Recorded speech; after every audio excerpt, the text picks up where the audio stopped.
पति ब्रह्मचारी।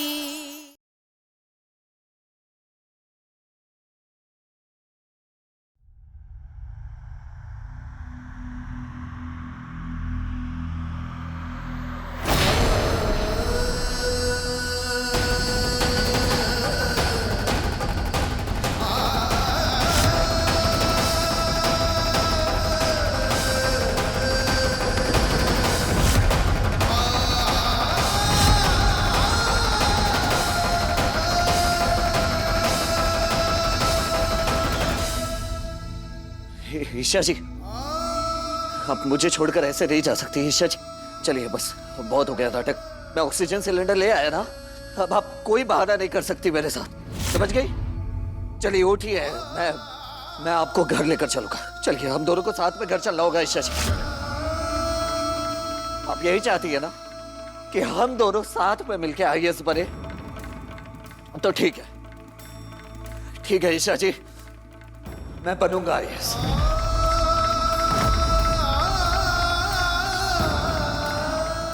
हम दोनों साथ में मिलकर आईएएस की तैयारी करेंगे।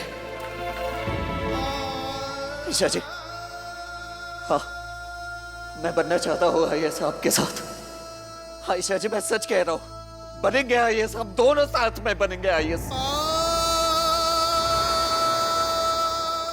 ईशा जी, ईशा जी उठिए, मैं सच कह रहा हूँ, मैं बनूंगा आईएएस।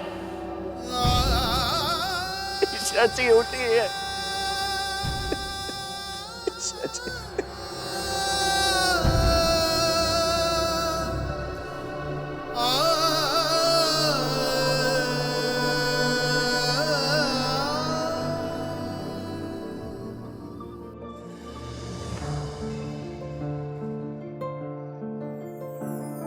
गजब है कहानी, गजब है फसाना, है रिश्ता ये कैसा किसी ने न जाना। अलग है मिजाज एक दूजे से बिल्कुल, पर चल रहा कारवां, ये कारवां।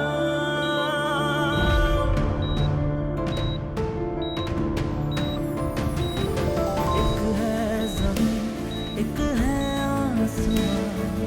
दोनों ही है, दोनों से जुदा रहते हैं दोनों ही साथ साथ, पर लंबी है दूरियां, दूरियां।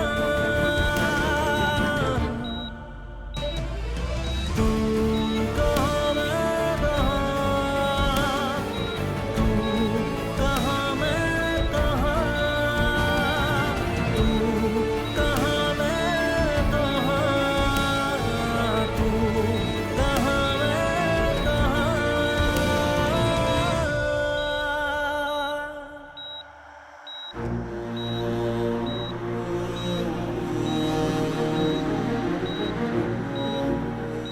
आईशा जी,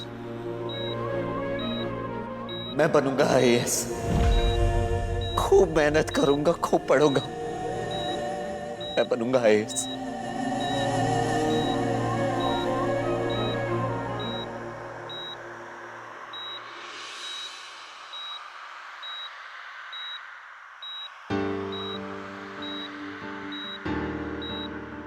हाथ में रखो।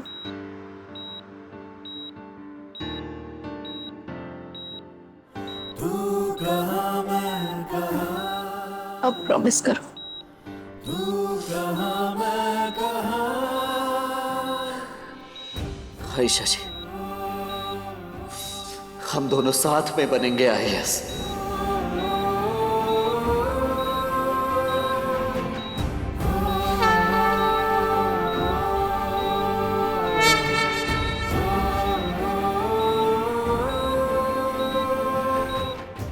सूरज, मैं नहीं जानती भगवान ने मुझे क्यों बचाया, लेकिन मैं बस इतना जानती हूँ कि मैं अपनी पूरी जिंदगी तुम्हारे साथ बिताना चाहती हूँ।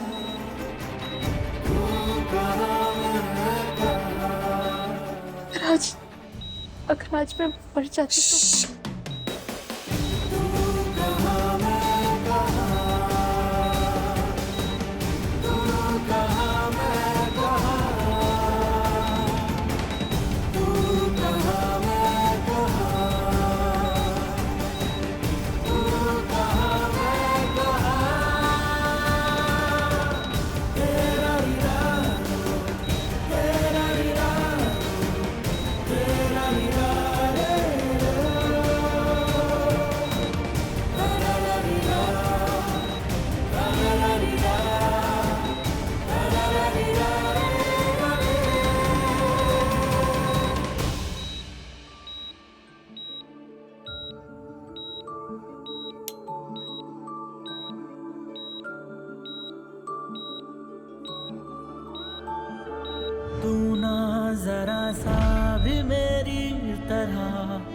ना कहीं से मैं तेरी तरह, मिलके भी दोनों हैं अजनबी। कैसी है ये दास्तां, ये दास्तां।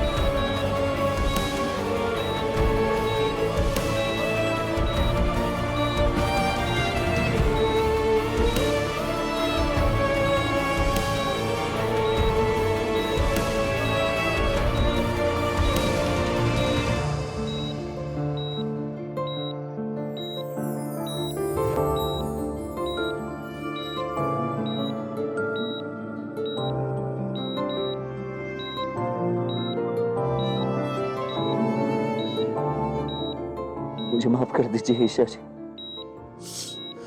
मैंने हमेशा आपका दिल दुखाया, आप पर गुस्सा हुआ।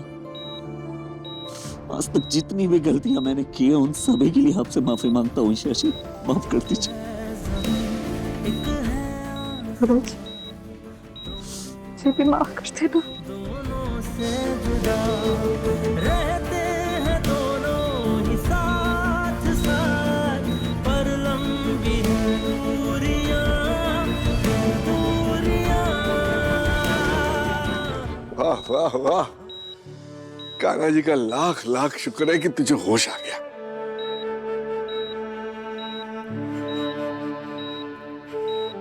क्या क्या एक मिनट, क्या उठना नहीं तुझे? बस लेटी रहे आराम से, एकदम अपना आराम कर।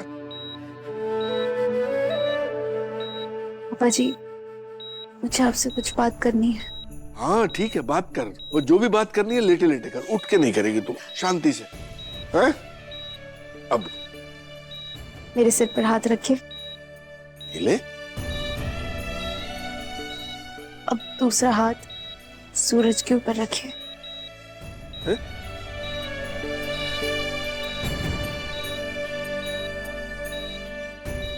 रखिए ना पापा जी।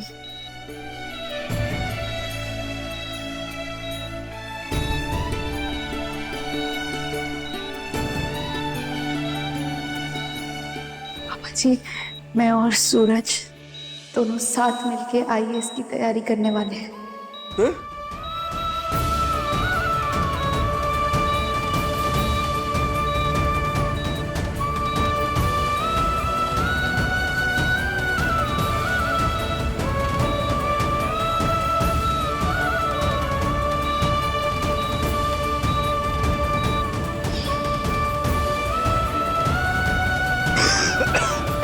गुलाब सिंह के गुंडे के हाथों बनी रोटी खाने से बेहतर है मैं जहर खा के मर जाऊं। बस उससे इतना कहिए कि जितना हो सके मेरी नजरों के दायरे से दूर रहे, बस।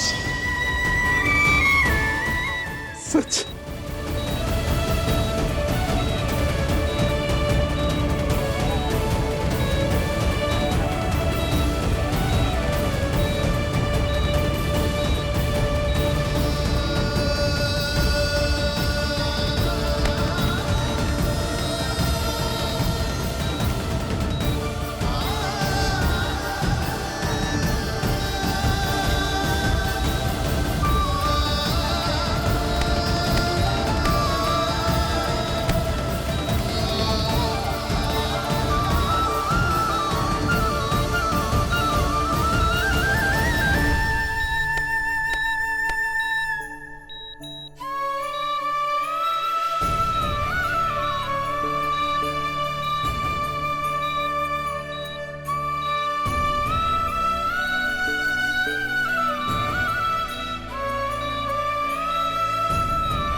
आप लोग सब लोग बाहर रुकिए प्लीज। जी बाहर रुकिएगा।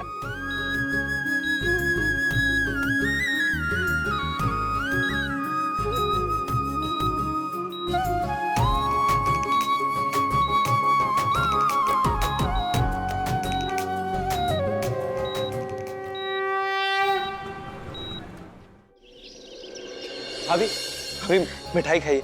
ईशा खतरे से बाहर, ईशा को होश आ गया।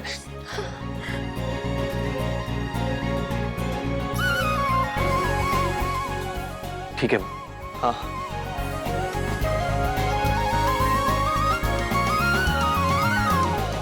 पापा, पापा मिठाई।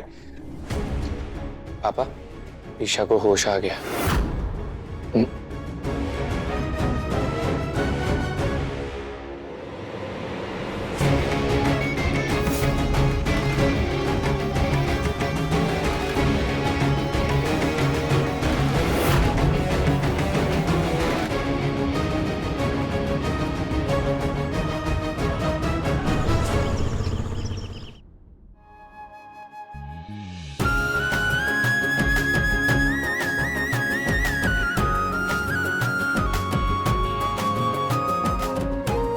एक बात सुन ले महारानी, डॉक्टर साहब ने तुझे आराम करने के लिए कहा है। तो बिस्तर से बिल्कुल नहीं उतरना है। अगर उतरी ना तो मैं इतनी जोर से चिमटी काटूंगी ना कि पूरे घर में भागती नजर आएगी। जो डॉक्टर साहब ने कहा है आराम करना मतलब आराम करना, समझ गई?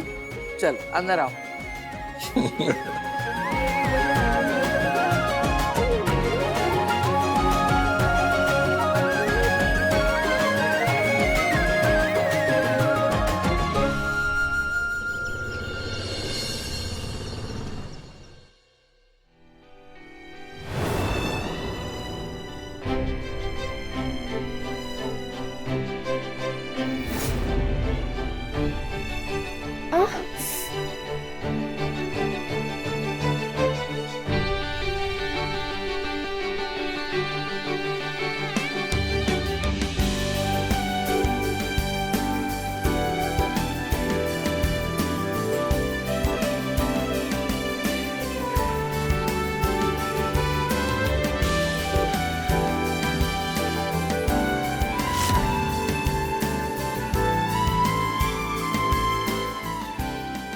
कितनी खुश नसीब हूँ कि मुझे ऐसा ख्याल रखने वाले पापा जी जैसे ससुर, ताई जी जैसी माँ और सूरज जैसा पति मिला है।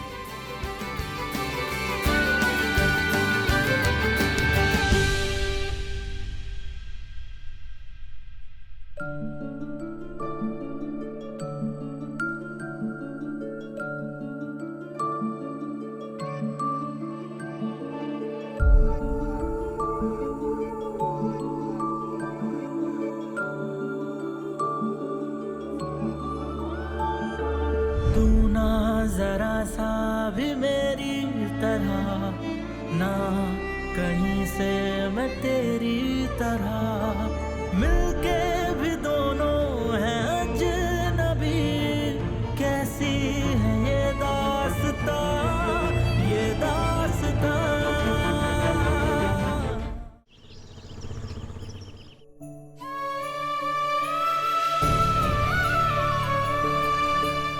हे बाके बिहारी, पिछले कुछ साल में हमारे परिवार ने बहुत दुख झेले हैं।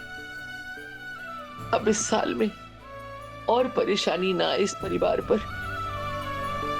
भाभी आप चिंता मत करिए, आगे सब अच्छा ही अच्छा होगा। हे बाके बिहारी।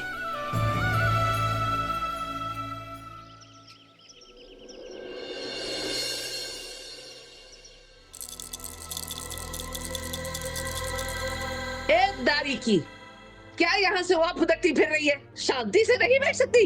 मम्मी जी मैं वो बॉटल लेने गई थी दूध के लिए।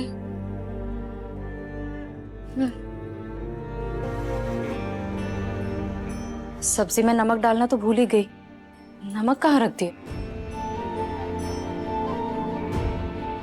वहाँ टेबल पे पड़ा है डब्बा।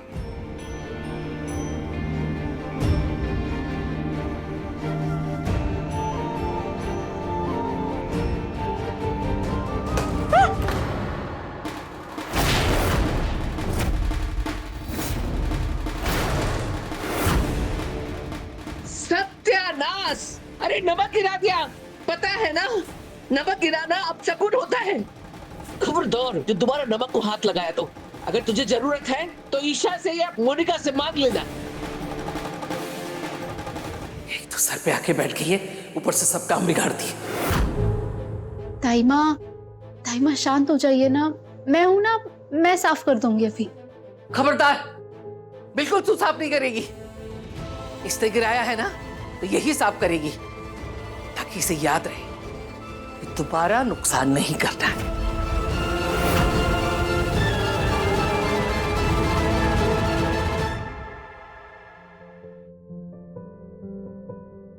ये तो गजब हो गया। मम्मी जी अदिति दीदी को काम करने के लिए बोल रही हैं, नहीं तो ये उल्टे सीधे काम सारे मुझे ही पकड़ाती हैं। अरे अरे रोना क्यों आ रहा है? नहीं नहीं नहीं, रो शांत हो जाओ। नहीं मोनिका भाभी, लगता है बच्ची को आपके पास आना है इसलिए रो रही है।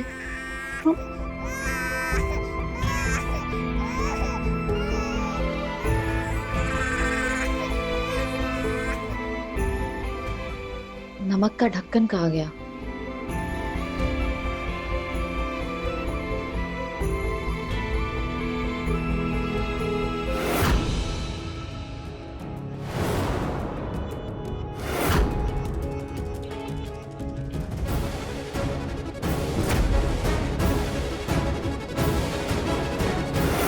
मम्मी जी को ड्रग्स के बारे में कुछ नहीं पता था।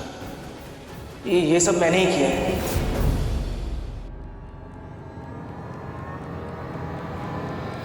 अनिल, अनिल आप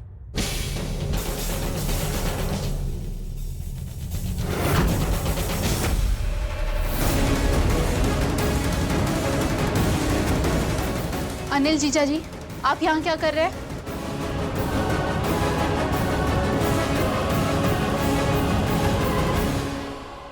अदिति, मुझे माफ कर दो, मुझे माफ कर दो।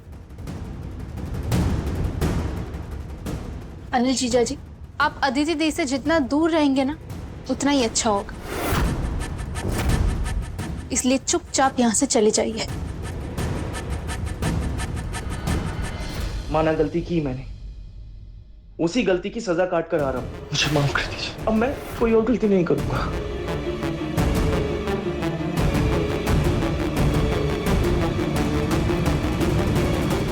मिल गया आपको जवाब, अब चुपचाप यहाँ से चले जाइए।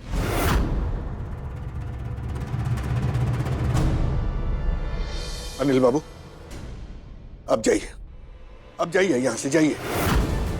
आपने सिर्फ अदिति को ही नहीं, हम सबको धोखा दिया। गलत किया आपने, जिसकी सजा मिली हमारी बच्ची को, और आपके जेल जाने के बाद आपके घर वालों ने हमारी बच्ची को घर से बाहर निकाल के फेंक दिया। और वो अकेली बेसहारा नहीं है, हम सब हैं उनके साथ, इसलिए आप चुपचाप यहाँ से चले जाइए। ऐसे कैसे चले जाएंगे ये? घर के दामाद जी है ना ये, बिना खातिरदारी के थोड़ी ना जाएंगे ये यहाँ से। हिम्मत कैसे हुई यहाँ आने की? आप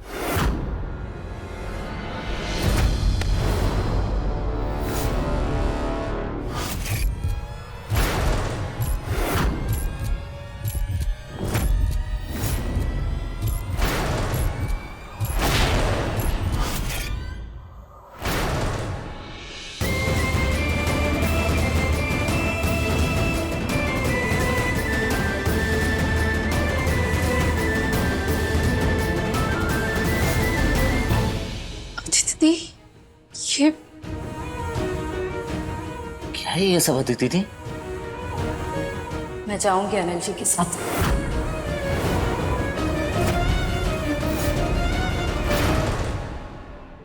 यहाँ? लेकिन क्यों अदिति दी? क्या हम सब यहाँ आपका ख्याल नहीं रख रहे हैं? तकलीफ क्या है आपको यहाँ? इसकी तकलीफ तू नहीं समझेगा सूरज।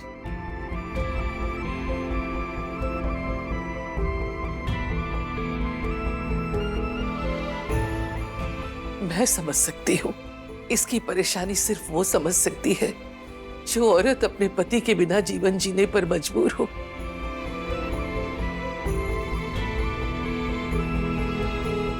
आसान नहीं होता एक औरत का अकेले जीना। एक औरत जब अपने दम पर जीना चाहती है ना, तो हर दूसरा आदमी मौका ढूंढता है उसका फायदा उठाने का। और उसके बाद भी अगर वो स्वाभिमान के साथ जीना चाहे ना, तो भी उसके घर वाले उस पे ही शर्मिंदा होते हैं। जैसे कि माँ को शर्म आती है मेरे हाल पे, तो क्यों रहूं मैं यहाँ? अब सबको लगता होगा कि मैं आनंद जी के साथ खुश नहीं रहूंगी, लेकिन यहाँ मैं अपनी ही माँ की नजरों में गिरती जा रही हूँ। शर्म महसूस होती है इन्हें कि मेरा पति जेल में था। भाभी अदिति के साथ ऐसा कैसे कर सकती है?